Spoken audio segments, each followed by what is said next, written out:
Tawagin mo na lamang po ako sa pangalang Fredo. Naninirahan dito sa parte ng Carigara, sa may Leyte. Ang kwentong ibabahagi ko sa inyo, karanasan ng aking tatay na senior, si Amang Alfredo. Bale, Fredo din po yung pangalan niya. At kung pahihintulutan nyo, ibabahagi ko ito sa paraang tila ba si Tatay Fredo na rin ang nagkikwento sa inyo. Para naman mas malinaw at hindi magulo ang paglalahad ng karanasan niya. Mapagpalang araw sa inyo, Sir Seth. Tawagin niyo na lamang po ako sa pangalang Fredo ng Leyte. Nangyari ang kwentong ito dekada 80. Na mga panahong ito ay pagsasaka at pag-aani ng palay ang siyang hanap buhay namin noon. Nasa liblib pa kami ng baryo na ninirahan at ilan pa lamang ang mga kapitbahay. Katunayan yan, mula sa bungad hanggang sa dulo ng baryo ay kabisado ko yung mga pangalan ng bawat taong naninirahan. Kahit na mahirap lang kami, masasabi kong 3 beses naman sa isang araw kami nakakakain. Masipag kasi ang tatay ko at hindi yun mapirme sa bahay kapag walang mga importanteng gagawin. Ako ang kasama palagi ni tatay sa trabaho. Dahil ang kapatid kong si Kuya Dante, ubod ng tamad. Puro barkada lamang ang inaatupag at pagbubulakbol. Tuloy ay minsan na lamang siyang nakakatulong sa aming ama na maghanap buhay. Kadalasan ding lasing na siya kung umuwi sa bahay, kung kaya't may mga umagang nagigising ako dahil sa boses ng aking inang daig pang Armalite. Sinesermonan niya si Kuya Dante at dala ng pagiging lango nito sa alak. 3 po pala kami magkakapatid. Si Dante ang panganay at ako ang supunod. Tapos noon ay si Elena naman ang bunso. Nang nag-edad ako ng 17 anyos, may bagong salta sa baryo namin. Mag-asawang matanda yun na nagngangalang Manang Suling at Manong Candido. Naninirahan ng mga ito hindi kalayuan sa bahay namin. Sa loob ng ilang linggong paninirahan nila sa lugar namin noon ay napansin kong parang ang tahimik na mag-asawa. Lalong-lalo ng matandang si Manong Candido. Bihira lamang itong magsalita at makisalamuha sa mga naninirahan sa lugar. Minsan tuloy ay nasusungitan ako sa mga asawa at napapaisip na kaya siguro walang anak ang mag-asawa. Gawa ng hindi sila binihiyaan dahil sa kasungitan nilang dalawa. Isang hapon, pauwi na kami ni Tatay Paking galing sa bukid. Nang madaanan namin ang kumpare niyang si Mang Istong. Lalagpasan na lang sana namin ito nang sa bigla naman itong tawagin si Tatay at nagwikang dumaan na raw muna kami sa bahay nila. Ako, may ichichismis lang yan si Mang Istong. Ano na naman kaya yan, Tay? Sambit ko. Sinaway naman ako ni Tatay at sinabihang wag maingay at baka marinig ng kumpare niya mga sinabi ko. Nakakahiya umano. Umingos lang ako at sumunod na kay Tatay Paking. Kilalang may pagkachismoso ang kumpare ni Tatay. Katunayan yan, daig niya pa yung chismosa sa kanto Mabilis ko makasagap ng balita. Nang makalapit na nga kami ay hindi ako nagkamali. Chismis na naman ang hinihatid na balita ni Mang Istong. Eto, magkape muna kayo ha. Alok ng ang asawa ni Mang Istong noon. Matapos ilapag sa maliit na lamiseta ang mga tasang may lamang kape. Bukal sa loob na nagpasalamat ako kay Manang Miling. Pagkatapos ay hinarap ko ang kumpare ni Tatay at tahasang tinanong kung may ibabalita na naman ba siya sa aking ama. Kaya ko kayo tinawag kasi may ibabalita ako sa tatay mo. Paring Paking, nakarating na ba sa iyong balita tungkol sa maninilong na aswang? Aswang na maninilong? Wala naman akong nabalitaan ganon. Sagot ni Tatay na may pagtataka. Sumeryoso ang mukha ni Mang Istong at nagwikang kumalat na nga raw sa baryo namin ang usap-usapan patungkol sa aswang na maninilong. Ilang mga buntis na umano ang kamuntikang mabiktima ng aswang na ito. Sinabi niya rin kung ano ang pamamarang ginagawa ng aswang para hindi mahalata ng mga taong bibiktimahin ito na nasa malapit ng nilalang. Ayon kay Mang Istong, kadalasan ay mga nasa kalagitnaan ng gabi bumibisita ang nilalang sa taong bibiktimahin niya. Gumagapang daw ito ng dahan-dahan papunta sa silong. Doon nagsusumiksik habang inaamoy-amoy ang biktima.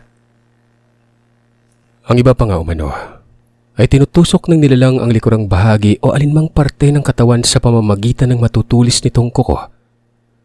Pagkatapos ay didilaan ito ang dugong papatak sa lupa mula sa sugat.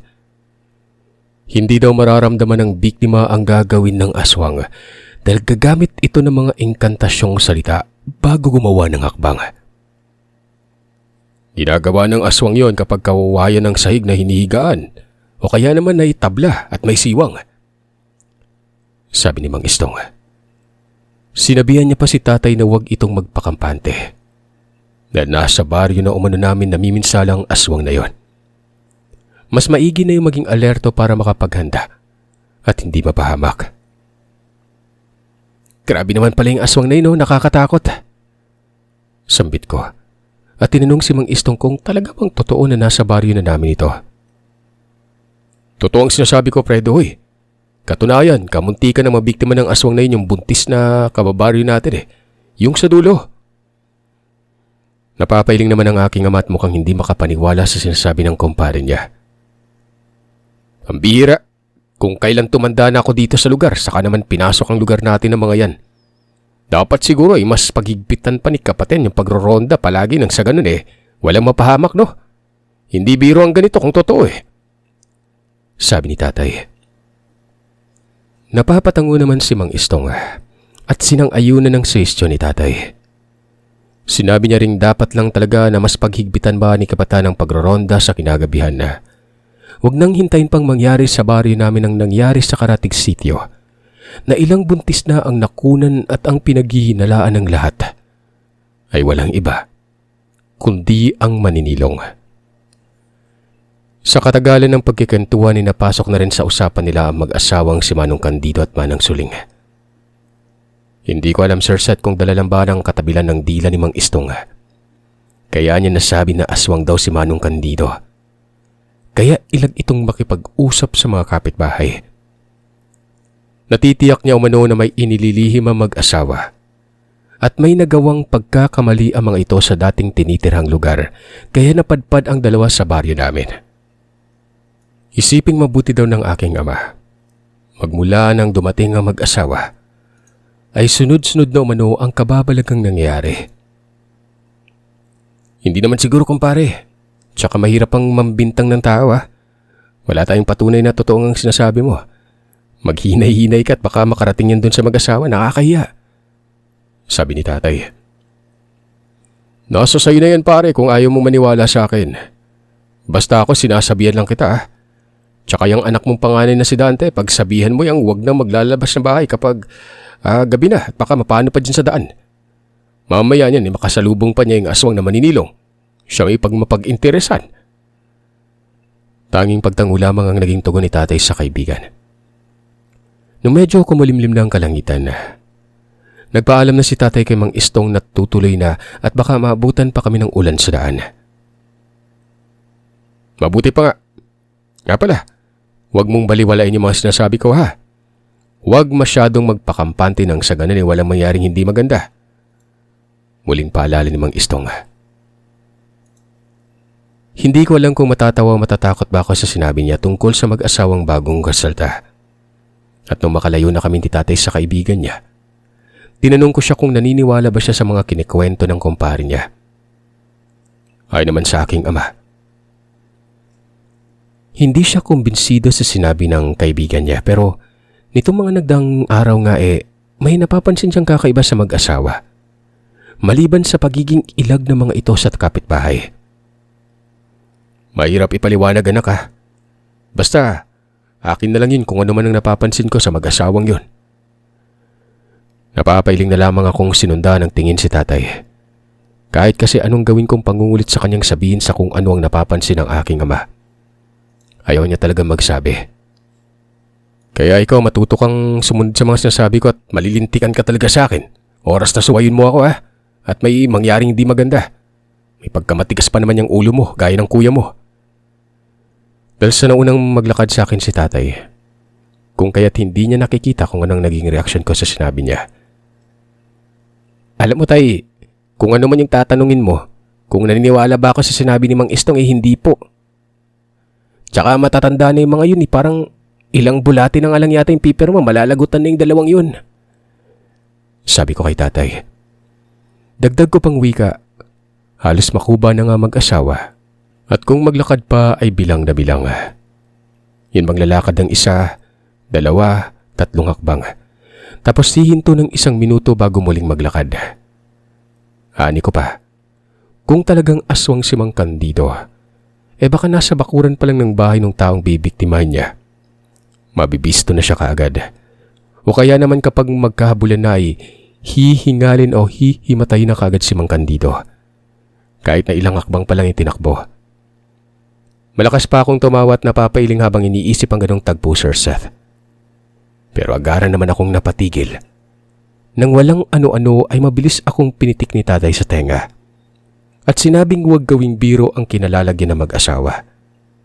Natumano tayo tatanda. At darating sa puntong uugod-ugod na ako maglakad.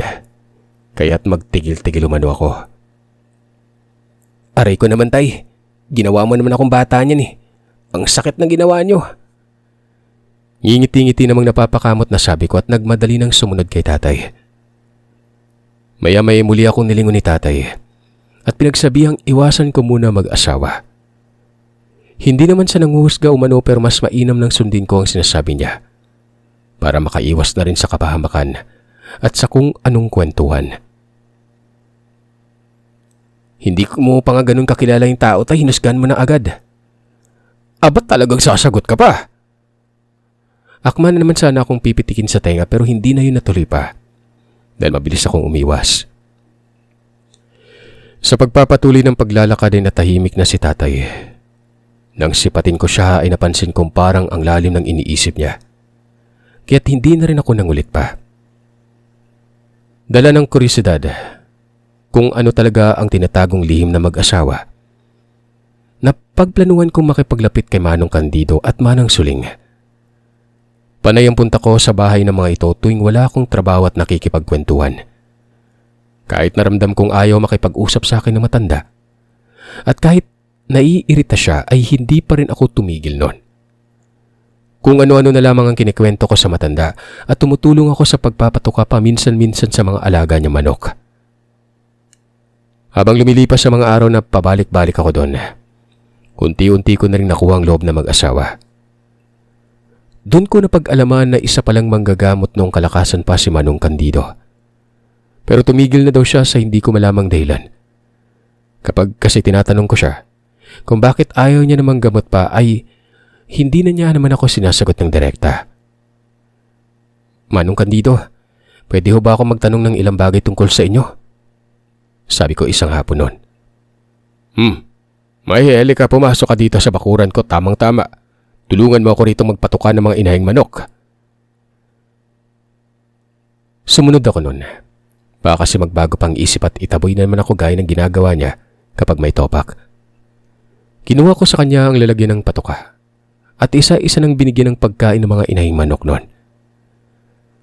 Ano bang itatanong mo at napakaseryoso na mukha mo May kailangan ka ba? Opo sana Manong May itatanong lang po ako sa inyo kung hindi po sana ninyo ikakagalit. Mukhang seryoso yan iho Sige, magtanong ka ng mga bagay-bagay na gusto mong malaman sasagutin ko na makakaya ko. Alam mo namang hindi ka naiba sa akin. Sa kakulitan mo ba namang kinita ko nang hindi mo ako titigilan hanggat hindi mo makukuha yung sagot na itatanong mo. Huwag po kayo magalit ka agad Kinakabahan kasi ako, baka unang tanong pa lang bugbugin mo na ako Anak na, ang daming pa sa kalye. Sabihin mo na kung anong gusto mong sabihin. Hindi yung kung ano pang lumalabas dyan sa bibig mo. Wika niya. Sa mga unang katanungan ko palang Sir Seth ay nagpalinga-linga at bagyang natawa na si Manong Candido. Nang sabihin ko sa kanyang napagkamalan ko siyang aswang. Paano ba naman kasi? Halos ayaw niya nang lumabas ng bakuran nila. At hindi din siya halos nakikipag-usap sa mga kapitbahay. Nataon pa namang nababalitang tungkol sa aswang na maninilong. Kaya ang akala ko ay talaga siya ang aswang noon. Alam mo iho, madali lang magkalat ng maling mga balita. Pero alam mo ba kung ano ang hindi madali? Yun ay ang panindigan ng taong nagpapakalat ng hindi makatotohanan ng kwento. Lalo na kapag nagkabukingan na eh. Mabuti ka nga at may kakapalan niyang pagmumukha mo't nagawa mong umamin kung anong iniisip mo tungkol sa akin. Grabe naman po kayo kung makapagsabing makapal yung mukha ko. Abay, totoo naman ang sinasabi ko ah. Kung hindi ba naman makapal yung pagmumukha mo? Nakailang beses na kitang itinaboy pero sige pa rin yung balik mo dito sa bahay. Napapakamot na lamang akong napapailing.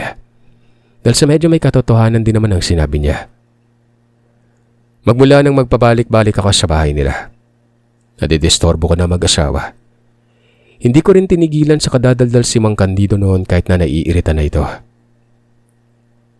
Ayun na nga po. Kaya nga pa ulit-ulit akong humingi ng tawad sa inyo ni Manang Pransing na malaman ko na isa pala kayong batikang manggagamot. Dati. Tandaan mo dating manggagamot. Hindi na ako ngayon gagamot dahil matanda na ako at gusto ko nang magpahinga sa ganyang larangan. Nais kong ilaan na lamang yung oras ko sa aming mag-asawa. Marami pa akong bagay na tinanong sa matanda. At lahat ng yun ay malugod niya namang sagot ng walang pag-aalinlangan. Kung kaya't naging panatag na ako nun. Dalangan ng tuwa, ikinuwento ko pa kay tatay ang tungkol sa panapag-usapan namin ni Manong Candido. At naniwala ito sa sinasabi ko. Isang araw nun, hindi ko alam kung ano ang nangyari kay Kuya Dante. Nadatnan ko na lang kasi siya sa bahay nang umuwi akong lulugo-lugo at parang wala sa wisyo. Tinanong ko kung anong nangyari at bakit parang may sakit ito. Mabilis namang lumapit sa amin si nanay at gaya nga ng ginawa ko kanina ay tinanong niya rin ang kapatid ko kung ano ang nangyari. At nang wala kaming makuhang sagot sa kapatid ko, kinapanan ni nanay ang noon niya. Ay Diyos ko, batang ito! Nilalagnat na nga, hindi man lang nagsasabi. Tumingin sa gawi ko si nanay at inutusang kunin ang gamot para makainom na ang kapatid ko. Agara naman akong tumalima at kinuha na nga ang gamot na inutos niya. Nang araw na yun ay maghapon lamang na nakahiga si kuya. Kapag kakain at magbabanyo siya ay nagsasalitan kaming dalawa ni nanay na mag-alalay sa kanya dahil sobrang sakit daw ng tiyan at ulo niya. Kapag tatayo ito ay nakakaramdam siya ng hilo at pandidilim ng paningin. Ang buong akala ng aking ina ay simpleng lagnat lamang ang dumapo kay kuya. Kung kaya't nung lumipas ang 3 araw at hindi pa rin gumagaling ay dinala niya na sa klinika ang kapatid ko para matingnan. Pero nakailang beses nang pinatingnan ni nanay si kuya noon. Walang makitang sanhi ng pagkakasakit ng mga doktor na sumuri. Halos lahat na nga ng paggamutan sa bayan namin ay napuntahan na nila. Magamot lamang ito. 2 linggo ang lumipas ay tila mas lumala pa ang kalagayan ni Kuya Dante. Hindi lang simpleng pananakit ng tiyan at ulot lagnat ang nararamdaman niya. Dahil sa may mga naglalabasan ng butlig ang katawan nito at halos sakupin na yon. Ang iba pa nga ay nagpuputukan at nagnanaknak. Sobrang baho na rin ng silid namin ni Kuya. Kahit sa sala na muna ako natutulog. Hindi ko kasi makayanan ng sobrang baho. Parang amoy ng naglalangib na langis. Nang marinig ko si tatay na sinabi kay nanay na baka hindi talaga doktor ang kailangan namin kundi manggagamot. Naalala ko si Manong Candido. Hindi na ako nagsayang pa ng oras. Nagmadali na akong pumunta sa bahay ng matanda at pinakiusapan itong tulungan ng kapatid ko. Mari naman umiling ang matanda dahil alam ko naman na raw na matagal na siyang hindi manggagamot. Sa ibang manggagamot ko na lamang umano dalhin si Kuya Dante. Manong, wala po kasi kaming alam na manggagamot sa lugar natin. Pakiusap po, tulungan niyo yung kapatid ko. Dahil sa hindi ko tinigilan sa pangungulit ng matanda, todo pakiusap dito, Sir Seth. Kung kaya't kalaunan, ay napapayag ko siya. Pero may kapalit ang ginawa niyang pagpayag, mga kagiliw. Dahil ayon sa matanda, oras na mapagaling niya umano ang kapatid ko matapos nitong suriin at malaman ng sakit. Ituturo niya sa akin ang kaalaman niya patungkol sa panggagamot. Ako umano ang napusuan yung sumunod sa kanyang yapak bilang isang albularyo. Ilang beses na kaming nagpalipat-lipat na mag-asawa para lang maganap ng tao magiging disipulo. Dito lang pala ako makakahanap. Sa kagustuhan kong gumaling ang kapatid ko ay walang pagdadalawang isip na tinanggap ko ang sinabi ng matanda noon. Sa isip-isip ko, bahala na kung anong susunod na gagawin kong hakbang. Ang importante sa ngayon ay magamot at gumaling ang kapatid ko. Hindi na nga kami nag-aksaya pa ng oras. Kagad na akong bumalik sa bahay at kinumbinsi ang mga magulang kong dalhin kay Manong Candido ang kapatid ko para matingnan. Nung una ay nagdududa pa ang aking ama. Pero si nanay na ang nagkonsinti sa kanya. Kung kaya't wala na itong nagawa pa kundi sundin si nanay. Nang nasa bahay na kami ni Manong Candido ay agad na sinuri ng matandang kapatid ko. Binarang itong anak niyo. Sandaling nagkatinginan yung mga magulang ko. Binarang, Manong? Paano nyo nasabing binarang? Wala naman po kaming nakikitang sintomas ng pambabarang. Lagnat at mga butligling yung karamdamang meron yung anak ko. Hindi lahat ng mga binabarang ay nakikita nyo sa panlabas ng kaanyuan ng sintomas. Meron ring pinapadaan nila sa akala may simpleng sakit lang. Katulad na lang sakit nito ng ulo, ng tiyan, lagnat, butlig-butlig sa katawan na akalain mo may bulutong lamang. Gaya na lamang nang nangyari sa binatang ito. Ang hindi nyo alam ay inunti-unti na palang pinapatay ng mga insektong ginagamit ng mambabarang ang katawan ng anak ninyo. Dagdag pang saad ng matanda. Hindi lamang isang mambabarang ang naturang salarin dahil isa din umano itong aswang. At ang hinala niya sa salarin ay yun ang aswang na maninilong. Wala sa sariling napaupo ang aking ina't napahawak sa dibdib habang nakaawang ang bibig nun. Marahil ay hindi nito maproseso sa kanyang isipan ang sinabi ng manggagamot. Maya-maya pa ay halos mangyak-nyak na nakiusap ang aking ina sa matandang gamutin nito ang kapatid ko. Huwag kang mag-alala.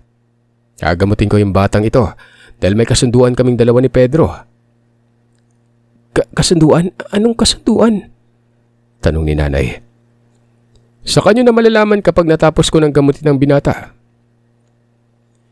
Hindi naman na umimik yung mga magulang ko. Kagad nang naganda si Manong Candido ng mga pangontra laban sa mambabarang. Dahil alam niyang hindi umano magiging madali ang pakikipagtagisan nito. Dahil naramdaman niyang may kaalamang malakas na uri ng orasyon sa kaliwa ang mambabarang na yon. Kinuha niyang buntot ng pagi at inilagay ito sa tabi ng kapatid ko.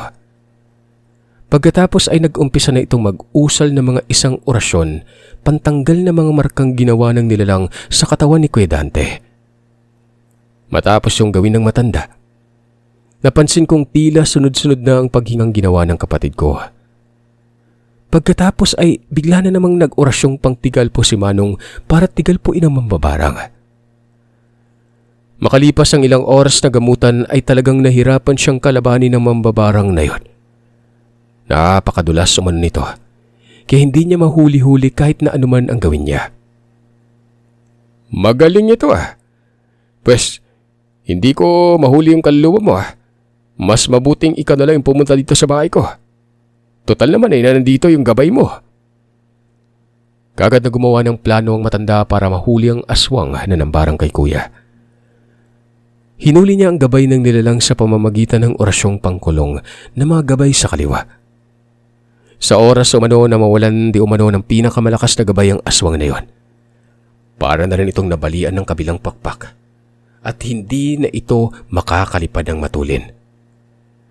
Wala daw pagpipilian ng nilalang kundi ang mapilitang kunin mismo kay Manong Candido ang gabay nito para hindi bumalik sa mambabarang ang sumpa ng gabay. Maghintay lang tayo ng ilang oras.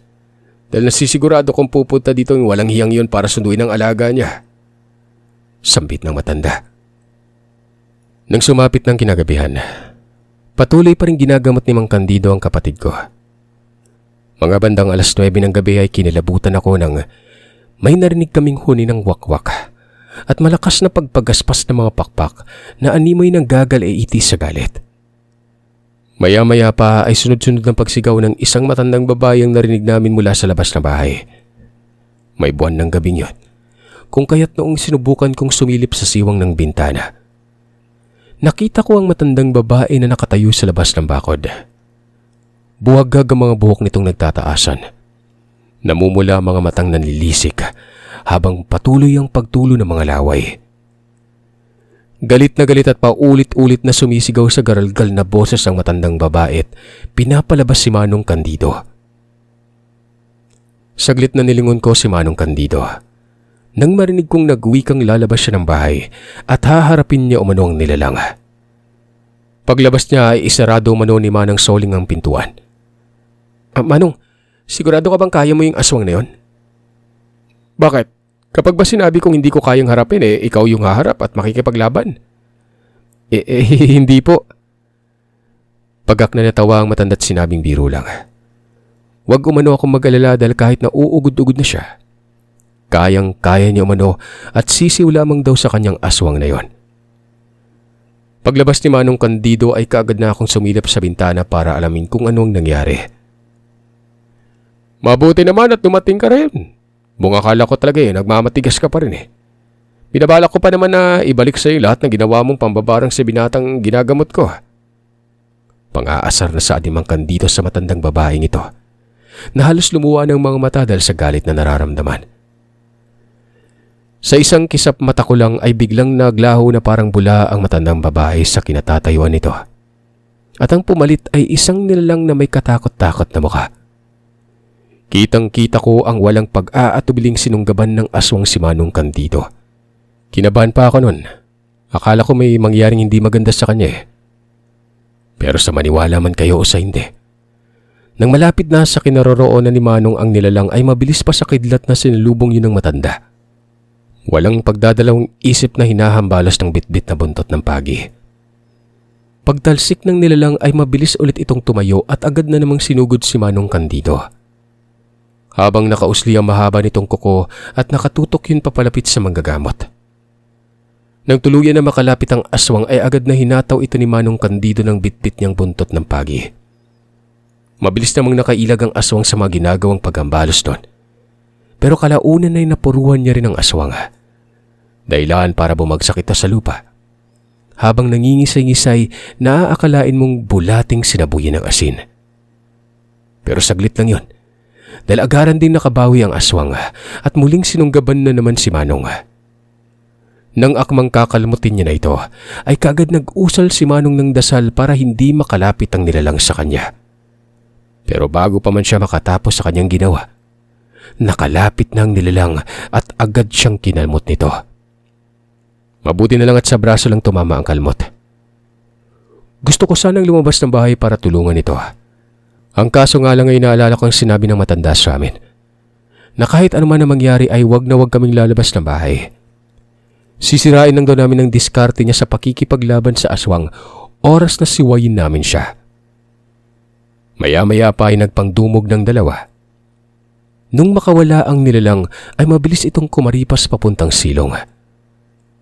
Sumigaw si Manong Candido at inutusan ng asawa niya magsaboy ng asin sa siwang ng sahig para lumabas ang aswang mula sa silong. Bago pa man makakilos si Manang Soling, ako nang nagpresintang kumuha ng asin sa kusina. Sinabi na lang sa akin ni Manang Soling kung saan nakalagay ang garapong may lamang asinon. Pagbalik ko, mabilis na pinagbubuhusan ko ng asin ang siwang ng sahig. Hanggang sa ilang sandali lang ay nakarinig na kami ng malakas na pag-atungal kasabay ng pagkukumahog tumakbo ng nilalang palabas ng silong noon. Hindi ko na alam kung ano ang sumunod na mga nangyari. Makaraan lamang ang ilang segundo. Magmula nang lumabas ang aswang sa silong noon, ay kakilakilabot na pag-atungal naman ang narinig namin sa likuran ng bahay. Isang minuto mahigit na katahimikan ang naganap bago kami nakarinig ng sunod-sunod na katok. Pagbukas namin ay si Manong Candido ito. Hawak-hawak niya ang brasong may mga kalmot. Habang ginagamot siya ng asawa, sinabi niya sa amin na nakumpirma niyang ang aswang na maninilong ang nakalaban niya. Base na rin sa wangis nito nang magpalit ng anyo.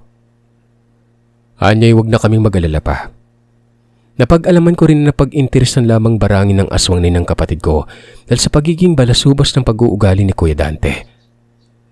Nung tanungin naman ni nanay si Kuya kung anong ibig tukuyin ng aswang, mahinahong ipinahayag ng kapatid kong minsan umano ay may nabastos siyang matanda sa daan. Lasing siya noon kaya nadala siya ng impluwensya ng alak at hindi niya na napigilan ng sariling magsalita ng kung anong masasakit sa matanda na masagi niya ito. Hindi niya naman alam na aswang pala yung lintik na yun. Labis-labis ang pasasalamat namin kay Manong Candido. Magmula din noon, umiwas na si Kuya Dante sa mga barkada at itinuon na lamang ang sarili sa pagtulong sa aming amang maghanap buhay.